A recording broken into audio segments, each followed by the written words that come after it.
అందరికీ నమస్కారం। ఈరోజు మన ఛానల్లో ఈ 2024వ సంవత్సరంలో సెప్టెంబర్ 26వ తేదీన సోమవారం రోజు జరుపుకునేటువంటి శ్రీకృష్ణ జన్మాష్టమి యొక్క పూజా విధానం, ఇంట్లో ఎలా చేసుకోవాలో, అలాగే పూజ చేసుకునే శుభ సమయం ఏమిటో, నైవేద్యాలు ఏం సమర్పించాలో, అలాగే చిన్ని కృష్ణయ్య పాదాలు అసలు ఎందుకు వేస్తారో ఈరోజు మనం ఈ వీడియో ద్వారా తెలుసుకుందాం। అంతకంటే ముందుగా ఇంతవరకు నా ఛానల్ సబ్స్క్రైబ్ చేసుకున్న వాళ్ళు ఉంటే సబ్స్క్రైబ్ బటన్ని ప్రెస్ చేసి పక్కనే ఉన్న బెల్ ఐకాన్ ప్రెస్ చేసి ఆల్ అనే ఆప్షన్ ప్రెస్ చేశారంటే నేను పెట్టే ప్రతి వీడియో మీరు నోటిఫికేషన్ ద్వారా మొదటగా చూసేయచ్చు। ఎక్కడా స్కిప్ చేయకుండా పూర్తి వీడియో చూస్తారని ఆశిస్తున్నాను। ఇప్పుడు వీడియోలోకి వెళ్ళిపోదాం। హిందువులంతా ప్రపంచవ్యాప్తంగా ఎంతో వైభవంగా జరుపుకునే వేడుకల్లో శ్రీకృష్ణాష్టమి ఒకటి। దీన్నే జన్మాష్టమి అని కూడా అంటారు। ద్వాపర యుగంలో శ్రీకృష్ణుడు జన్మించిన ఈ తిథిని పురస్కరించుకొని భక్తులంతా శ్రీకృష్ణ జన్మాష్టమిని ఘనంగా జరుపుకుంటారు।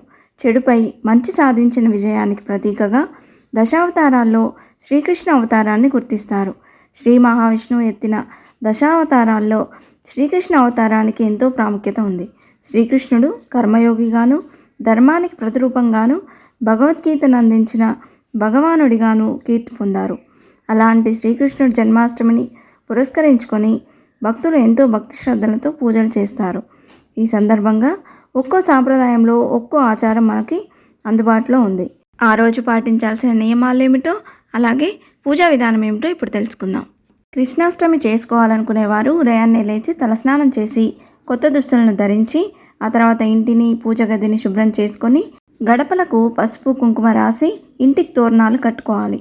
పూజ గదిలో ముగ్గులు వేసుకొని ఇంటి ముందు నుంచి శ్రీకృష్ణుడి పాదముద్రలను సున్నంతో పూజ గది వరకు వేసుకోవాలి। ఇలా చేయడం ద్వారా శ్రీకృష్ణుడు మన ఇంట్లోకి నడిచి వస్తాడని భక్తుల నమ్మకం। శ్రీకృష్ణ జన్మాష్టమి రోజున చిన్ని కృష్ణుడి బంగారు, వెండి విగ్రహం లేదా చిత్రపటానికి పూజలు జరుపుతారు। కృష్ణుడికి ఇష్టమైన పాలు, పెరుగుతో చేసినటువంటి వంటకాలను నైవేద్యంగా పెట్టాలి। ముఖ్యంగా వెన్నను నైవేద్యంగా పెట్టాలి। ఇవి పెట్టలేని వారు గుప్పెడు అటుకులు నైవేద్యంగా పెట్టినా ఆ శ్రీకృష్ణుడు ఆనందంగా స్వీకరిస్తాడు। ముఖ్యంగా కృష్ణుడికి తులసి దళాలంటే ఎంతో ఇష్టం, అందువల్ల తులసి మాలను మెడలో వేయాలి। కృష్ణాష్టమి రోజున కృష్ణుడికి పూజలు చేసేటప్పుడు పారిజాత పుష్పాలు కానీ, కదంబ పుష్పాలు కానీ ఉపయోగించడం మంచిది। ఆ తర్వాత కృష్ణుడి విగ్రహాన్ని ఉయ్యాల్లో ఉంచి లాలిపాట పాడుతూ పూజ చేయాలి। ముఖ్యంగా చెప్పాలంటే కృష్ణాష్టమి రోజున ఒక పూట ఉపవాసం చేస్తే కూడా ఎంతో మంచిది। కృష్ణాష్టమి రోజున శ్రీకృష్ణుడి ఆలయాలకు వెళ్ళి పూజ చేయించడం చాలా మంచిది। అంతేకాకుండా సంతానం లేనివారు, వివాహం కాని వారు కృష్ణాష్టమి రోజున కృష్ణుణ్ణి గోపాల మంత్రంతో పూజించడం వల్ల మంచి జరుగుతుంది। ఈరోజు శ్రీకృష్ణుడికి ఎంతో ఇష్టమైనటువంటి గోవులకు సేవ చేయడం ద్వారా ఎంతో పుణ్యం పొందవచ్చు। ముఖ్యంగా ఆవులకు ఈరోజు అరటిపండ్లు, ఉడకబెట్టిన శనగలు, ఎండుగడ్డి తినిపించడం ద్వారా గోసేవను చేసుకోవచ్చు। అలాగే ఈరోజు కృష్ణ అష్టోత్తర పూజ, కృష్ణ సహస్రనామ పూజ చేయడం వల్ల వంశాభివృద్ధి, అష్టైశ్వర్యాలు సిద్ధిస్తాయి। కన్నయ్యను పూజించడం వల్ల సకల పాపాలు తొలగుతాయని స్కంద పురాణం చెప్తుంది। మరి ఈ పూజ అనేది ఏ సమయంలో ఎప్పుడు చేసుకోవాలో ఇప్పుడు తెలుసుకుందాం। అయితే శ్రీకృష్ణుడు అష్టమి తిథి రోహిణి నక్షత్రంలో అర్ధరాత్రి 12 గంటలకు జన్మించాడు కాబట్టి ఈ 2024వ సంవత్సరం శ్రీకృష్ణాష్టమి ఆగస్టు 26 సోమవారం రోజు జరుపుకోనున్నాము।